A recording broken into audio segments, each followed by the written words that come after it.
ओम नमो भगवते वासुदेवाय नमः। ओम नमो नारायणाय नमः। जय श्री कृष्णा, जय श्री कृष्णा, जय श्री कृष्णा। जो पुण्य तीर्थ यात्रा तथा कठिन तपस्या करने से होता है, उससे भी अधिक पुण्य फल एकादशी का व्रत रखने से होता है। एकादशी व्रत रखने से शरीर स्वस्थ रहता है, अंतर मन की मैल पाप धुल जाती है, हृदय शुद्ध हो जाता है, श्रद्धा भक्ति मन में उत्पन्न हो जाती है। प्रभु को, भगवान श्री हरि विष्णु को प्रसन्न करने वाला मुख्य साधन एकादशी का व्रत है। एकादशी का व्रत करने से धन धान कीर्ति पुत्रादि घर में सुख शांति समृद्धि का वास होता है। एकादशी का जन्म भगवान श्री हरि विष्णु के शरीर से हुआ है। यह प्रभु के समान पतित पावनी है। अतः हे एकादशी, आपको शत शत प्रणाम है। बंधुजनों, आज हम पौष मास की सफला एकादशी महात्म्य की कथा सुनेंगे। इस कथा को कभी भी बीच में आधा अधूरा ना सुने, बल्कि कथा संपूर्ण सुना करें, नहीं तो इसका कोई पुण्य फल आपको प्राप्त नहीं होगा। इस कथा को कभी भी आधा अधूरा ना छोड़ें, नहीं तो इससे आपको कोई पुण्य फल प्राप्त नहीं होगा। कथा संपूर्ण सुना करें और जितना हो सके इस कथा को शेयर कीजिए, क्योंकि यदि आपके द्वारा इस कथा का महात्म्य कोई और सुनेगा तो उसका पुण्य फल भी आपको जरूर प्राप्त होगा। तो चलिए कथा प्रारंभ करते हैं। युधिष्ठिर ने पूछा, हे स्वामिन, पौष मास के कृष्ण पक्ष में जो एकादशी होती है उसका क्या नाम है, उसकी क्या विधि है तथा उसमें किस देवता की पूजा की जाती है, बताइए। भगवान श्री कृष्ण ने कहा, राजेंद्र, बड़ी बड़ी दक्षिणा वाले यज्ञों से भी मुझे उतना संतोष नहीं होता जितना एकादशी व्रत के अनुष्ठान से होता है। पौष मास के कृष्ण पक्ष में सफला नाम की एकादशी होती है। उस दिन विधि पूर्वक भगवान श्री हरि विष्णु नारायण की पूजा करनी चाहिए। जैसे नागों में शेषनाग, पक्षियों में गरुड़ तथा देवताओं में श्री हरि विष्णु श्रेष्ठ हैं, उसी प्रकार संपूर्ण व्रतों में एकादशी तिथि श्रेष्ठ है। राजन, सफला एकादशी को नाम मंत्रों का उच्चारण करके नारियल के फल, सुपारी, बिजौरा तथा जंबीरा, नींबू, अनार, सुंदर आंवला, लौंग, बेर तथा विशेषतः आम के फलों और धूप दीप से श्री हरि विष्णु का पूजन करना चाहिए। सफला एकादशी को विशेष रूप से दीपदान करने का विधान है, तो इस दिन दीपदान अवश्य करें। रात को वैष्णव पुरुषों के साथ जागरण करना चाहिए। जागरण करने वाले को जिस फल की प्राप्ति होती है वह हजारों वर्ष तपस्या करने से भी नहीं मिलता। नृपश्रेष्ठ, अब सफला एकादशी की शुभकारिणी कथा सुनो। चंपावती नाम से विख्यात एक पुरी है जो कभी राजा महिष्मत की राजधानी थी। राजर्षि महिष्मत के 5 पुत्र थे। उनमें जो ज्येष्ठ था वह सदा पाप कर्म में ही लगा रहता था, पर स्त्रीगामी और वेश्याशक्त था।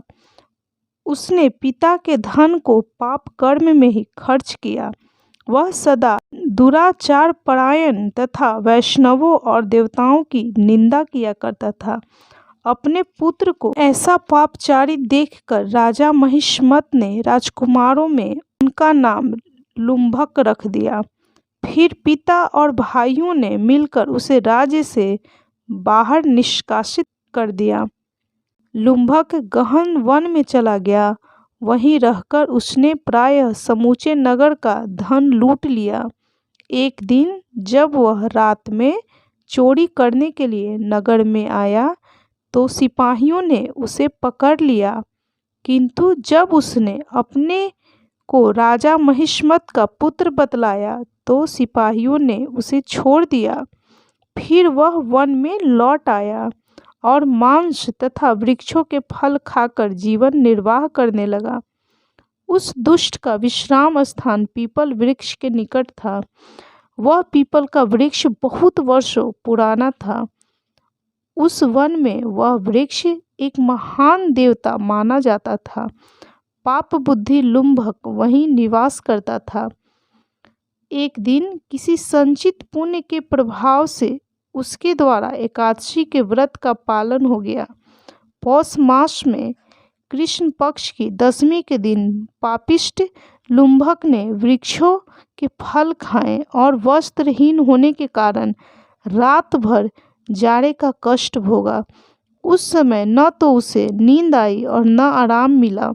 वह निष्प्राण सा हो रहा था। सूर्योदय होने पर भी उसको होश नहीं आया।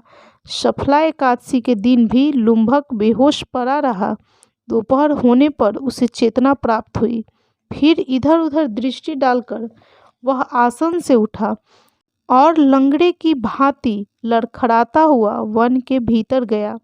वह भूख से दुर्बल और पीड़ित हो रहा था। राजन लुम्भक बहुत से फल लेकर जब तक विश्राम स्थल पर लौटा तब तक सूर्यदेव अस्त हो गए। तब उसने उस पीपल वृक्ष की जड़ में बहुत से फल निवेदन करते हुए कहा, इन फलों से लक्ष्मीपति भगवान श्री हरि विष्णु संतुष्ट हों। यूं कहकर लुम्भक ने रात भर नींद नहीं ली। इस प्रकार अनायास ही उसने इस व्रत का पालन कर लिया।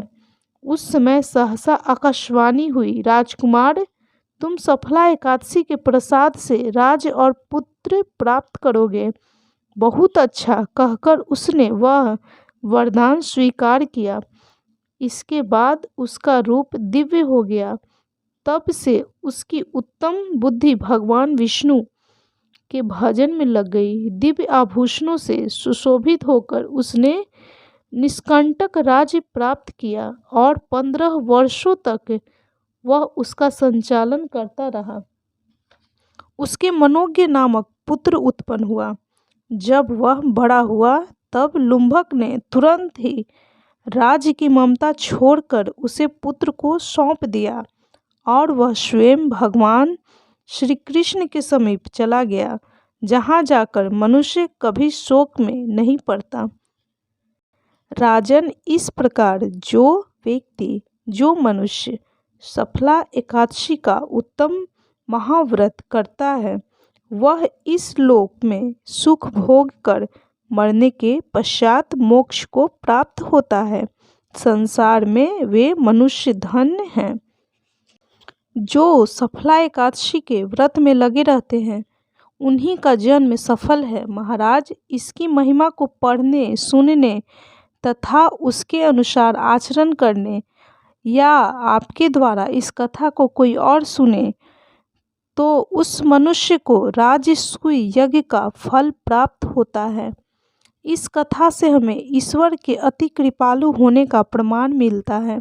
यदि कोई प्राणी अनजाने में भी ईश्वर का स्मरण करे तो उसे उसका पुण्य फल जरूर प्राप्त होता है। यदि प्राणी सच्चे हृदय से अपने अपराधों की क्षमा मांगे तो ईश्वर उसके बड़े से बड़े अपराधों को भी क्षमा कर देते हैं। लुम्भक जैसा महापापी भी भगवान श्री हरि विष्णु नारायण की कृपा से वैकुंठ का अधिकारी बना। तो बोलिए ओम नमो भगवते वासुदेवाय नमः। ओम नमो नारायणाय नमः। जय श्री कृष्णा, जय श्री कृष्णा, जय श्री कृष्णा। बंधुजनों, आपको वीडियो कैसा लगा कमेंट ज़रूर करें और वीडियो को लाइक करें, शेयर करें और चैनल को सब्सक्राइब ज़रूर करें।